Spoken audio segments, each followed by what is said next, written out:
Welcome ටු මයි YouTube channel. අද පොඩි මිනි vlog එකක් කරන්න කියලා idea එකක් ආවා. අද මගේ කාගෝ වගේක් තියෙනවා ගන්න බත්තර මුල්ලට යන්න ඕනි. පොඩි warehouse එකක තියෙන්නේ. ඒක ගන්න යන්න ඕන. අපි ගෙදරින් 6:00ට වගේ පිටත් උනේ. කිලෝමීටර් මම මැප් එකේ බලන්දි ලොකේෂන් එකට කිලෝමීටර් 80ක් හෝ 80ට කිට්ටුව තිබ්බා.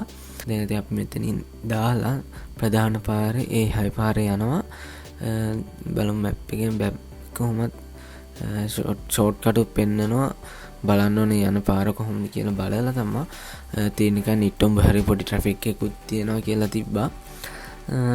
කොහොමද නිට්ටොඹ පාස් ගන්න වෙනවා. ඊට පස්සේ නිට්ටොඹ පාස් කළා ඊට යක්කල හරියට ඇද්දි ලොකු ට්‍රැෆික් එකක් තියෙනවා කියලා තිබ්බ නිසා අපි ෂෝට් කට් එකකින් යන්න තීරණය කරා. ඊට පස්සේ ෂෝට් කට් මැප් එකෙන් ෂෝට් කට් එක සජෙස්ට් කරා. ඊට පස්සේ ඒකෙන් ගියා. පාරන ප්‍රශ්නයක් තිබ්බේ නැහැ. කැඩිලා නම් මොකුත් වෙලා තිබ්බේ නැහැ. මේ පාරත් ගිහින් කෙලින්ම වැටෙන්නේ බත්තර මුල්ල පාර. එතන කියන්නේ දෙහිවලට පානදුරට යන පාර තියෙන කොළඹ පාරෙන් දාලා අන්න ඒ පාටම තමයි වැටෙන්නේ මේකත් ගිහිල්ලා.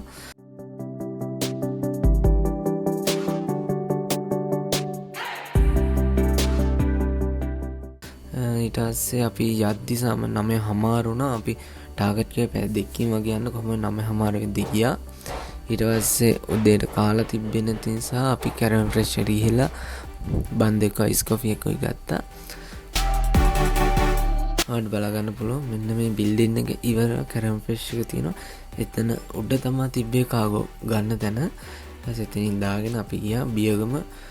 මේ තියෙන ඔයාලට බලා ගන්න පුළුවන් මෙන්න මෙතන තමයි තිබ්බේ කාගෝ ගන්න තැන.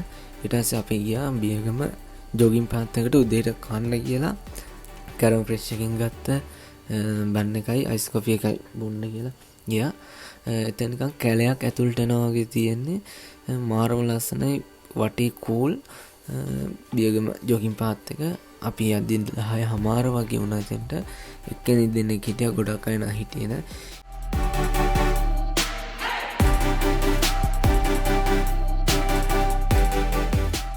ඊට පස්සේ මෙතන තියෙන බංකෝට ගිහිල්ලා අපි උදේ කෑම එක ගත්තා. ඒ කියන්නේ ගත්ත බන් දෙකයි අයිස් කොෆි දෙකයි දෙක ගත්තා. බලන්න වටපිට මාරම ලස්සන. ඒ කියන්නේ ලස්සනයි.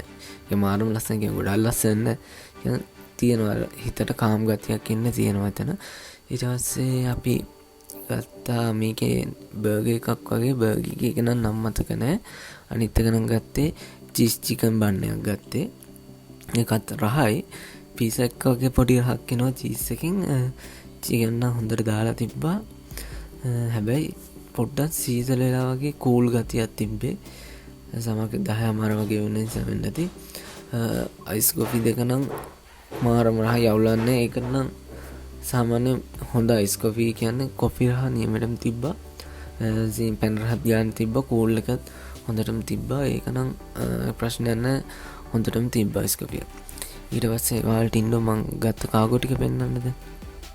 මේ තියෙන්නේ අපි ගත්ත කාගෝ ටික ගෙන්න ගත්ත ඒවා ටික ආටිෆිෂල් ලීව්ස් වගේක් තියෙන්නේ.